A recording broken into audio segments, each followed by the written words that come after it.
This is episode 2 on recording 2 or more people, each with their own mic. In this case, we're going to look at mixing.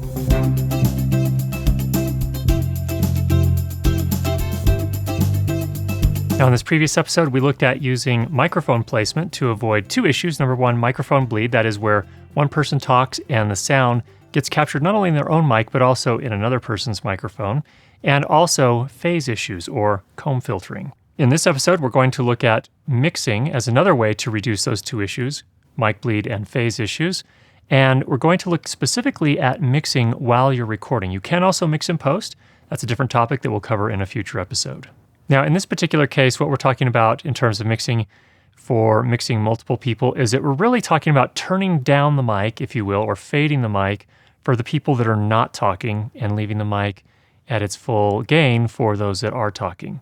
So what this does is it helps to eliminate noise because you don't leave an open mic that's still capturing sound from a person that's not talking.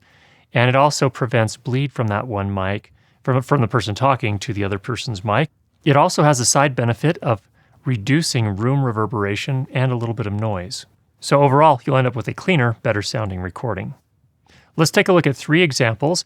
The first one is 2 microphones with an interview where there's no mixing at all. You're actually listening to the isolated tracks of this recording. So what that means is isolated track is a track that's recorded of an individual microphone. So we have 2 isolated tracks in this case because we have an interviewer and an interviewee, and those are recorded separately, and there's no fading or reducing the input gain on either one of these tracks.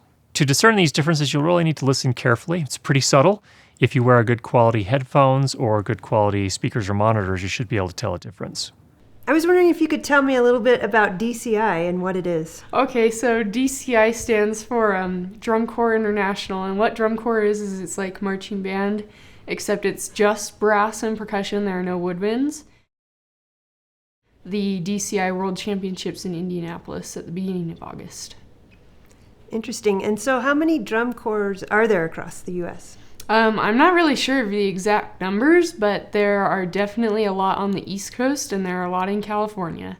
On this second example, we'll show you with me manually mixing using the Zoom F4 and the FRC8, which is the controller surface for the Zoom F4 and the Zoom F8. And you'll see me actually pulling the fader back for the person who's not speaking and then doing the inverse when the other person starts speaking. So what we're again trying to do is reduce the amount of audio that we're capturing for the person who's not currently speaking. The trick with this method is that it's easy to fall behind and not get the microphone back up to its full gain before a person starts talking. And in fact, you'll notice very clearly at the start here, I kind of messed it up. I was wondering if you could tell me a little bit about DCI and what it is. Okay, so DCI stands for Drum Corps International, and what Drum Corps is it's like marching band, except it's just brass and percussion. There are no woodwinds. And Drum Corps International is World Championships in Indianapolis at the beginning of August. Interesting. And so how many drum corps are there across the U.S.? I'm not really sure of the exact numbers, but there are definitely a lot on the East Coast, and there are a lot in California. And in this third example, we'll actually show you some mixing that was done automatically by my Sound Devices 633 mixer recorder. This is a feature that we're starting to see on the higher end recorders called auto mixing, sometimes in some specific cases called Dugan auto mixing. What this does is it essentially automatically does what I showed you previously, except it's a lot better at it than I am.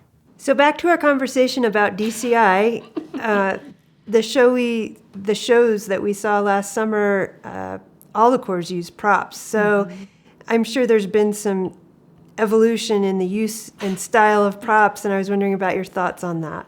Okay, so the best examples I can think of outstanding props are both from the Bluecoats in the past 3 years. And it's interacting with the props.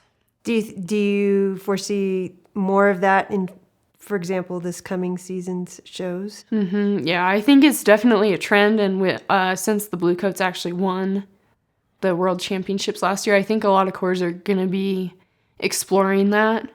You might be asking yourself, well, what if I mess up? Do I ruin my recording if I don't get the fader back up in time for a person to start speaking, kind of like I did in the second example? Well, the answer is no, not necessarily.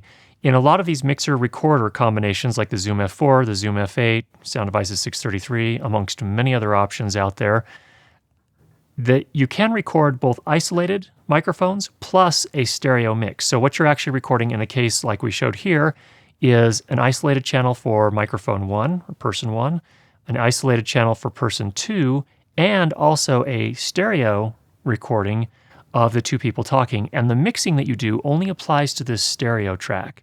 It does not apply to the isolated track. So what that means in practical terms is if you do mess up the mixing while you're recording, you can always do this mixing in post. Those isolated tracks won't be affected. So now, one last thought before we wrap up here. I'm not saying that you have to do this. If you didn't notice a difference, and you did, really good microphone placement, and the room is pretty clean in terms of reverb and echo, then you may not need to do this, and that's okay. This is a more advanced technique, and I just wanted you to understand what the principle of mixing is all about, what benefits you can reasonably expect from it, and just to make you smarter. There's an overview of using mixing to improve the overall sound of your recordings when you're recording 2 or more people, each with their own microphone. Hope that was helpful. Go ahead and leave any questions you have down below. And if you've not already subscribed, make sure you do that, and we'll be sure to get you more great videos on how to improve your lighting and sound for video. Talk to you soon.